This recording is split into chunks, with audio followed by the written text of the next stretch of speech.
ষষ্ঠ শ্রেণীর প্রিয় শিক্ষার্থী এসালদার স্যার ইউটিউব চ্যানেল থেকে তোমাদের সবাইকে স্বাগতম। আজকে তোমাদের জন্য আরও একটি নতুন ভিডিও নিয়ে এসেছি। গণিত মডেল প্রশ্ন সেট 5। আমি ইতিপূর্বে আরও 4টি সেট আমার ইউটিউব চ্যানেলে দিয়ে দিয়েছি। আজকের সেট নম্বর হচ্ছে 5। সেট 5 মানে পঞ্চম স্কুল রায় ও মার্টিন প্রশ্ন বিচিত্রার প্রথম পর্যায়ক্রমিক মূল্যায়ন 30 মার্কের একটি স্কুলের প্রশ্ন। আমি বিশ্লেষণ সহ সম্পূর্ণ সমাধান দেখাবো তোমাদের এই ভিডিওতে। কাজে তোমরা যারা এখনও আমার চ্যানেলটিকে সাবস্ক্রাইব করনি তারা এখন এই চ্যানেলটিকে সাবস্ক্রাইব করে বেল আইকনটি প্রেস করে দাও এরকম আর অনেক ভিডিও পাওয়ার জন্য।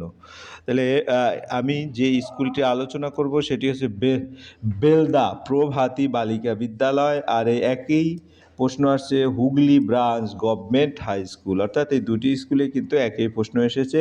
এখানে এক এক করে টোটাল প্রশ্ন আছে, 1 দাগ নম্বর, 2 এবং 3 দাগ নম্বর। তো 1 দাগ নম্বরে 10টি প্রশ্ন অ্যান্সার করতে হবে। টোটাল 11টি প্রশ্নের মধ্যে প্রতিটি প্রশ্নে 1 মার্ক করে। 2 নম্বরে হচ্ছে তোমার 4টি প্রশ্ন অ্যান্সার করতে হবে এবং 3 নম্বরে যেটা 4 দুগুণ 8 মার্ক এবং তোমার 3 নম্বরে হচ্ছে 3 মার্কের 4টি প্রশ্ন অ্যান্সার করতে হবে।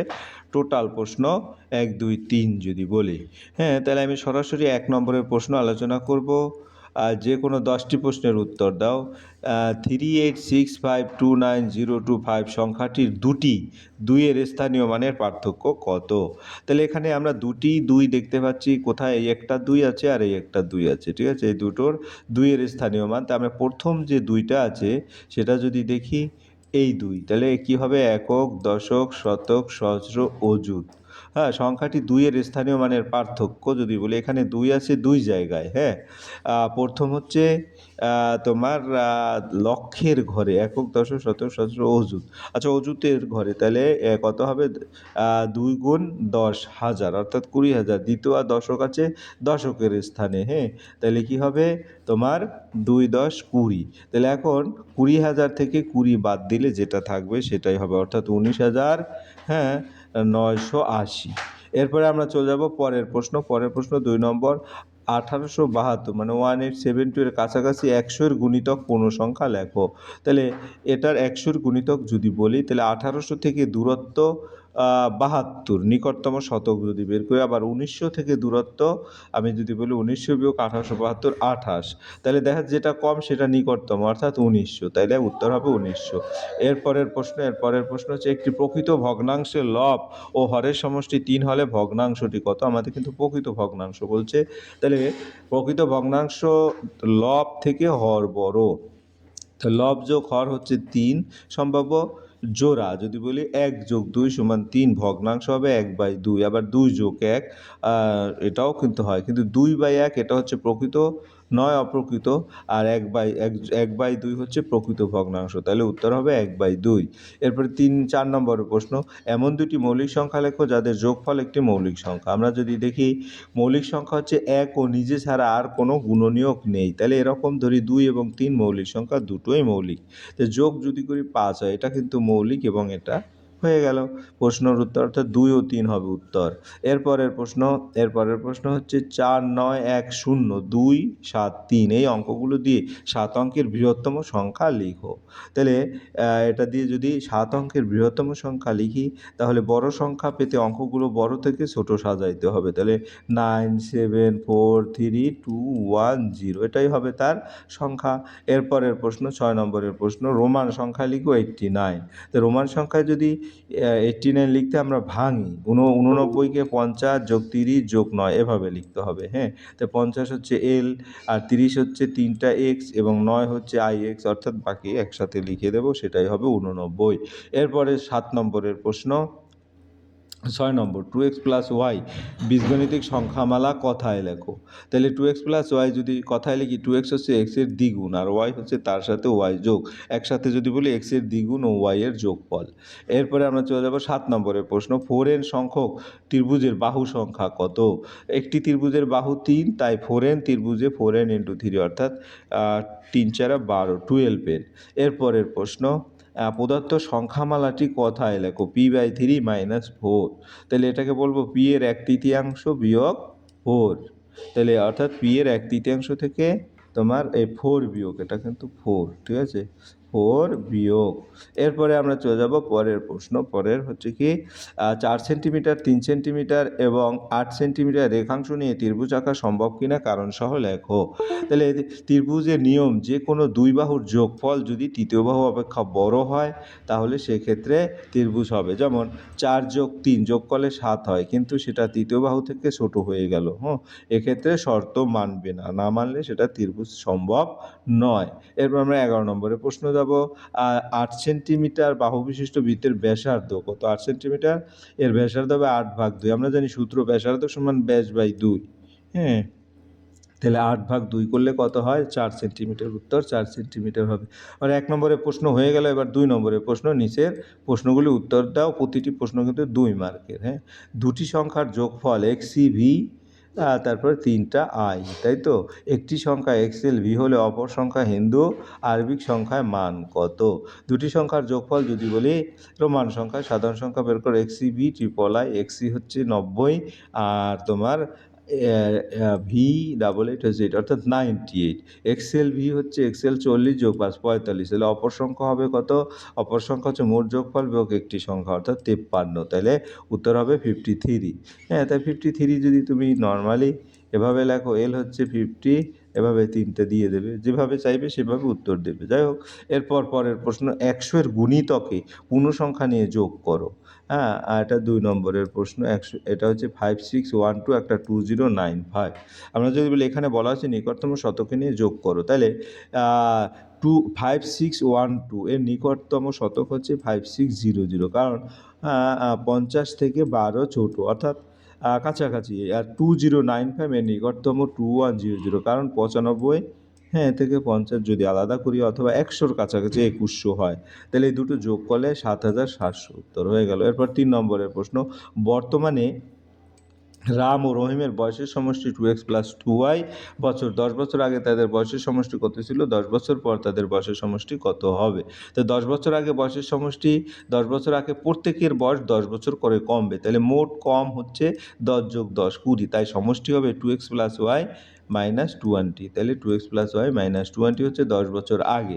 আবার 10 বছর পরে দুজনের যেহেতু বয়স দুজনেরই 10 যোগ 10 20 বছর বাড়বে, তাই সমষ্টি হবে 2x + 2y + 20, অর্থাৎ টোটাল বয়স হবে এটা। ঠিক আছে, এরপরের প্রশ্ন কি বলেছে? এরপরের প্রশ্ন হচ্ছে তোমার লাফিসা তার মায়ের থেকে 22 বছরের ছোট। নাফিসার বর্তমান বয়স x বছর হলে 4 বছর পরে তাদের বয়সের সমষ্টি কত হবে? তাহলে নাফিসার বর্তমান বয়স x বছর, আর 4 বছর পরে তাদের বয়সের সমষ্টি কত? আমরা যদি দেখি, মা এক্স প্লাস মায়ের বর্তমান, যদি নাফিসার বর্তমান বয়স x হয়, তাহলে মা তার চেয়ে বড় 22 বছর, তাহলে মায়ের বয়স x + 22, নাফিসা হচ্ছে x + 4 4 বছর পর। তারপর মা x + 22 + 4, অর্থাৎ x + 26। এরপরে সবগুলি যদি যোগ করি 2x + 30 হবে উত্তর। তাহলে টোটাল বয়স তাদের 2x + 30। এরপরের প্রশ্ন 3 নম্বরের প্রশ্ন। যে কোনো 4টি প্রশ্নের উত্তর দাও। সরল করো। 3/8 ভাগ 2/3 এর 1/9 এর 1/16। তাহলে এখন এটা যদি ধাপ 1কে যদি করি, তাহলে এটা আমরা ভাগ করব। ভাগ কি? 3/8 ভাগ 2/3, অর্থাৎ 3/8 গুণ 2/3, সবগুলো গুণ একসাথে লিখি, তাহলে তারপরে এরকম হবে। তারপরে ফাইনালি উপরে 3 3 9, আর নিচেরগুলি সব যদি গুণ করি 2 3 0 4। এখন আবার এটাকে কাটাকাটি যায় 9 দ্বারা, তাহলে 1/256। এরপর পরের প্রশ্ন অথবা সরল করো বলছে। তাই সরল করো আমাদের কোনটা আছে? অথবা এই যেটা 4 × 24 - এত এত এত, এইটা। তাহলে আমরা অঙ্কটা দেখে নিই, এই যে অঙ্ক। তাহলে এই বদমাশের রুল অনুসারে, নিয়ম অনুসারে প্রথমে ব্র্যাকেট বন্ধনী, তারপর অফ অর্থাৎ এর কাজ, তারপর ডিভিশন ভাগ, তারপর মাল্টিপ্লিকেশন গুণ, তারপর এডিশন যোগ, সর্বশেষে সাবট্রাকশন মানে বিয়োগের কাজ করতে হয়। তাহলে আমরা এক এক করে যদি দেখি, যে 11 যোগ 3 অর্থাৎ 14 হবে। 14-র সাথে কত? আমরা 4 গুণ করলাম, 4 × 14 = 56, 110। আর 110 থেকে 56 গেলে থাকে কত?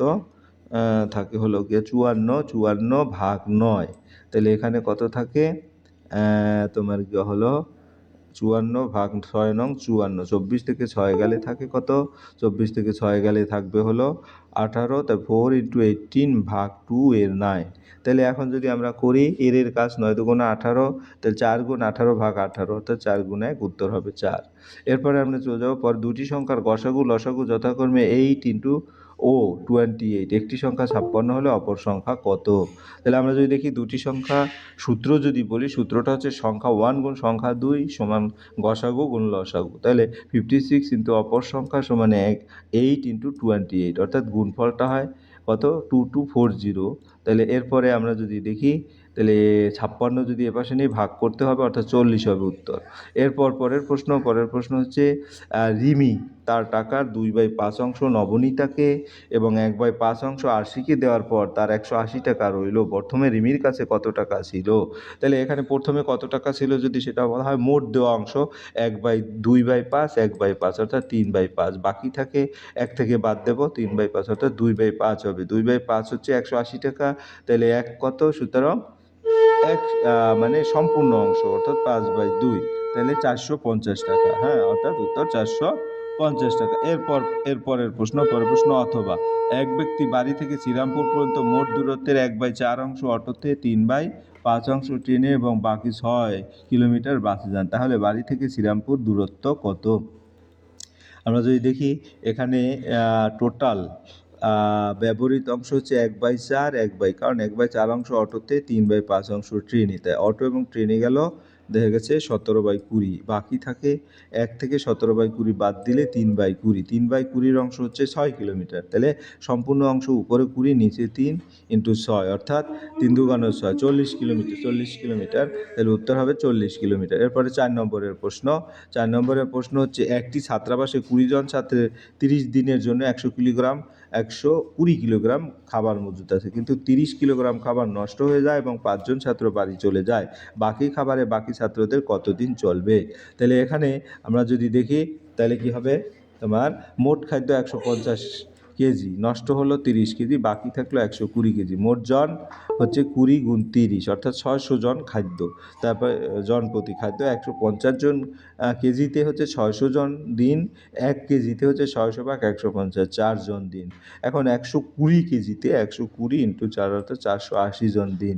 তো বাকি ছাত্র 20 - 5 15, তো 480 ভাগ 15, 32, অর্থাৎ উত্তর 32 হয়। এভাবেও করা যায়, আবার দেখা গেছে তোমরা ঐকিক নিয়মে করতে পারো।